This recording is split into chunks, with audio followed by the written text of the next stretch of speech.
Hinay lang ako. 1, 2, 3, go. Magandang umaga sa inyong lahat. Ako nga po pala si Dandred B. Bustamante at kapares ko na si Vincent Louis Carmilotes. At tatalakayin natin ngayon sa Reading 9 ang tungkol sa pinamagatan na ang pantayong pananaw bilang diskursong pangkabiasnan na ginawa ni Jose A. Salazar.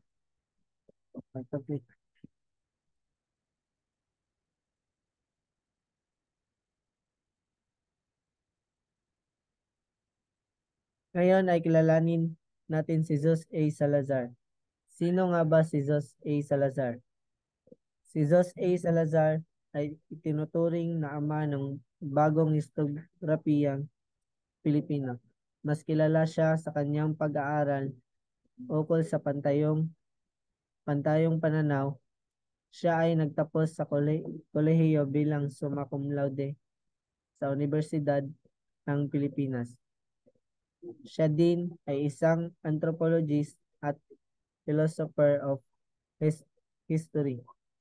Ang pantayong pananaw ay lumitaw mula sa analisis ni Jose A. Salazar ng mga fundamental na punto de vista pangkasaysayan sa proseso ng ating pagiging bansa. Noon pang unang bahagi ng mga taong 70, pinuna ni Salazar na ang pananaw ng inihahaing encyclopedia ay hindi pantayo kundi pangkami sapagkat ang kinakausap ay mahihinuhang mga tagalabas o mga elite na medyo o lubusang tagalabas na ang bantayang pangkaisipan at hindi ang mga Pinoy mismo.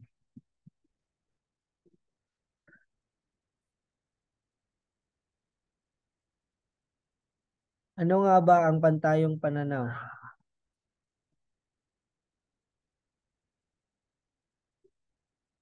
Ang pantayong pananaw ay nasa panloob na pagkakaugnay at pag-uugnay ng mga katangian, halagahin, kaalaman, karunungan, hangarin, kaugalian, pag-aasal, at karanasan ng isang kabuuang pangkalinangan, kabuuang nababalot sa at ipinapahayag sa pamamagitan ng isang wika. Sa salitang pantayo, ito ay tumutukoy o kwento sa kasaysayan nating mga Pilipino na sinasalaysay ng mga Pilipino para sa atin mga Pilipino din. Sinasabi ng pantayong pananaw na ang lahat ng pagpapaliwanag ukol sa pinagmulan at pag-unlad ng ating kabiasnan ay nakatali sa mga impluwensya ng mamangkop na Kastila o Amerikano. Ngunit dala-dala ng mga Pilipino ang kaalaman, teorya, metodolohiya at kabiasnan ng sambayanang Pilipino.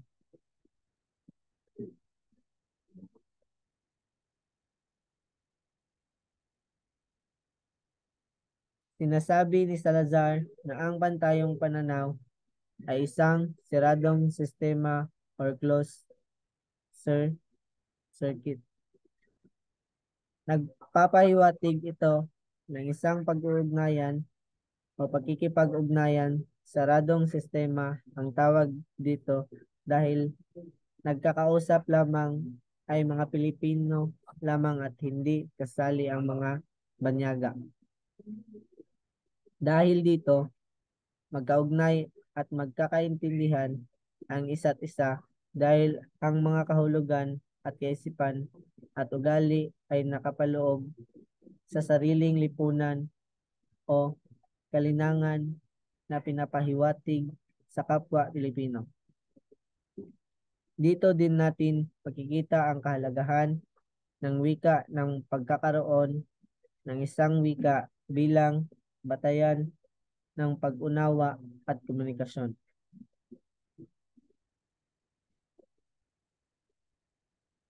Pantayong pananaw sa kasaysayan.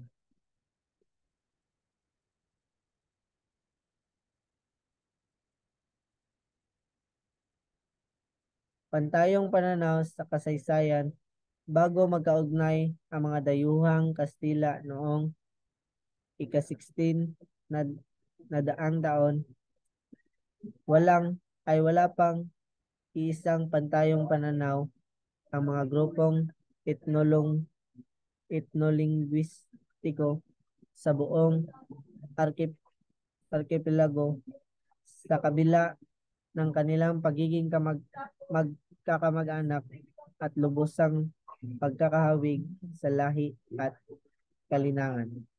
Wala pa nga noon ang nasyong Pilipino na sumasaklaw ngayon sa mga kultura at lipunang nabanggit, lalo't higit tulad ngayon, wala pa ring isang bansang magbibigay ng kabuuan sa Pilipinuhan. Gandang araw sa lahat. Ngayon ay tatalakayin natin ang mga elite.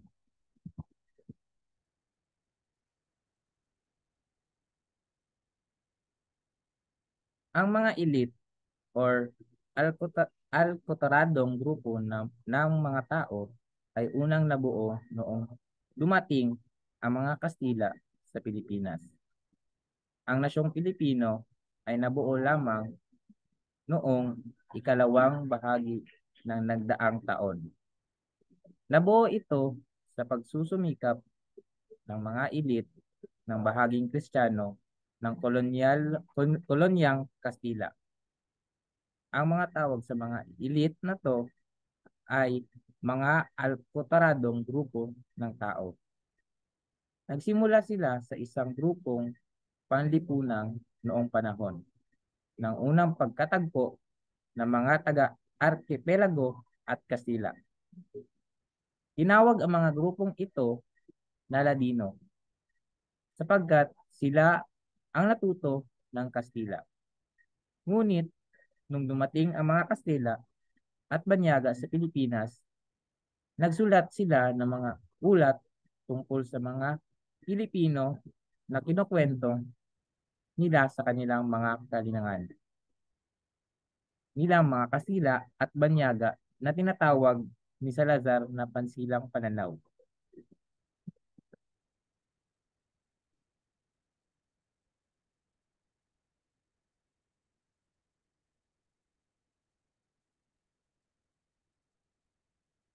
Ang pansilang pananaw ay patukoy sa iba at hindi sa kapwa. Gumagamit din ito ng sariling wika para maipaliwanag sa kababayan ang ibang kultura o kaugalian nito. Halimbawa ay ang mga Banyaga ay ganito sila, ganito ang ugali nila, ganito ang mga ugali ng mga Banyaga, at ganito ang mga tagalabas o Banyaga. Next naman ay ang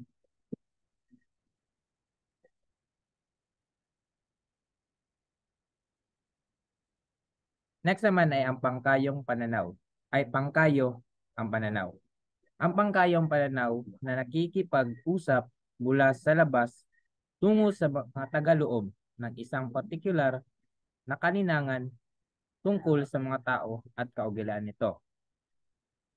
At ang panghuli, ang pangkaming pananaw. Ang pangkaming pananaw ay kinakausap ang mga tagalabas at hindi ang mga Pinoy mismo. Ginagamit nila ang wika o banyaga at may tendensya na tingnan ang ating bansa bilang objekto paksain na pag-aaral mula sa labas.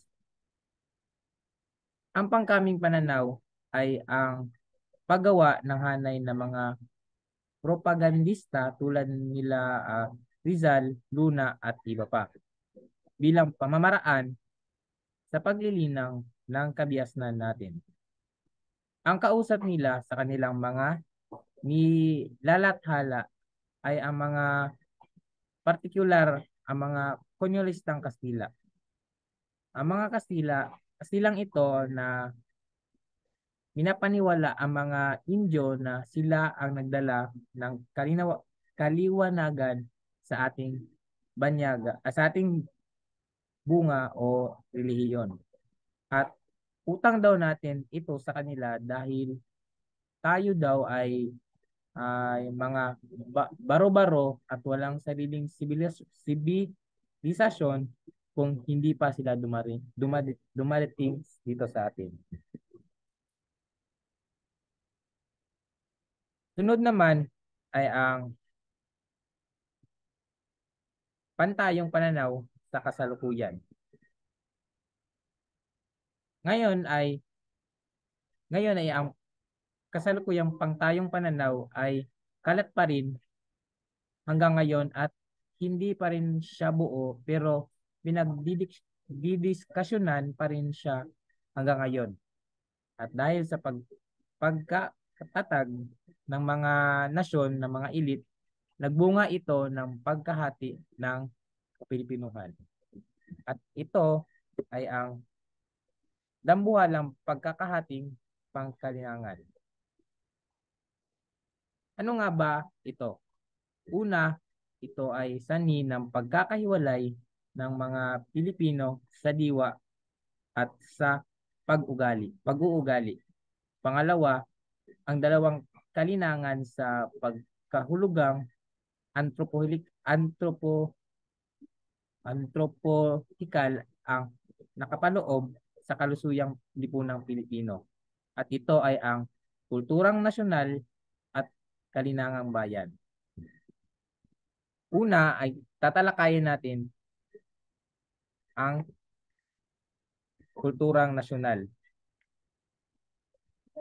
Ang kulturang nasyonal ay mayroong paring pangkami na pananaw na pinamunuan ng mga hilit.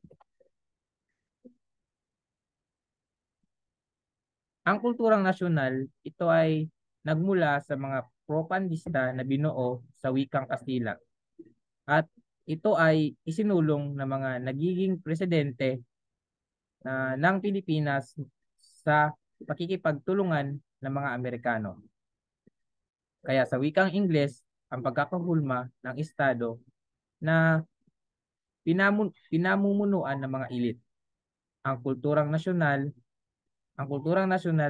ipinalagalap ng mga elites sa pamamagitan ng sistemang edukasyon na itinatag ng mga Amerikano sa wikang Ingles. Dahil nakatuon sa mga banyaga na ang tingin ng elite ay pangkami sa pangkalahatang pananaw ng kulturang nasyonal. Ayon nga nila, ang mga elite ay Xerox copy lamang ng mga modelo bilang pangalawang gamit ng mga Amerikano. Ibig sabihin nito ay gusto nilang palaganapin sa Pilipinas ay adikaing kasalungat. Kasalungat lamang na ipinapairal ng mga nagaharing uri. Ginagawa nila ito dahil sa isip nila ito ay nagsisilbing tulong para sa ating pagpapaunlad.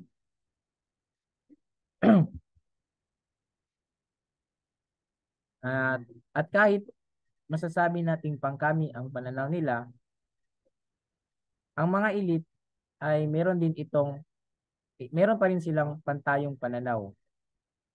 Kung sila lang din ang nag-uusap. Pero sa makikita pa rin natin na mga elite na ito ay meron pa rin silang pagkatunay na Pilipino. Ngunit sila ay medyo nalilito siguro dahil parati nilang naiugnay ang kakayahan nilang kabuuan man galing sa mga banyaga at ito ang kanilang pantayong pananaw. Ngayon naman ay tatalakayin natin ang kalinangang bayan. Ayon kay Salazar, ito ay nakaugat sa mga kalinangan ng mga grupong etnolinguistiko na ang batayang at prehistiko ay ang pangkabias ng continuum o pagkakaugnay ng Austriaciano.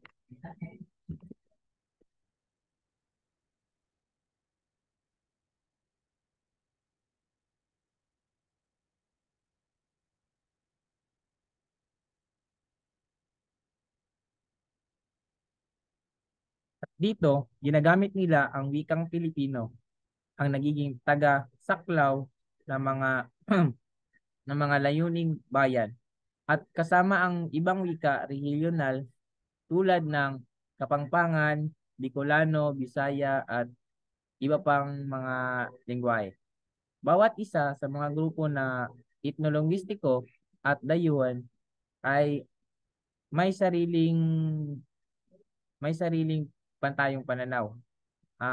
Ang mga kilusang pang-etnisidad naman ay pangkami. Ang pananaw tungkol sa kabuang sosyopolitikal na nasyong Pilipino.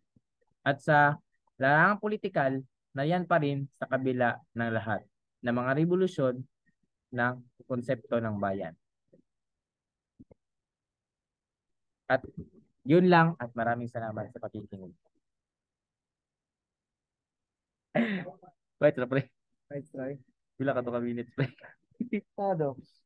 Butang si tumasibay. Wah!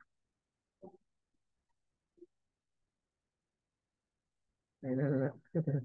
Wait lang ang. Kasi mong to. Recording.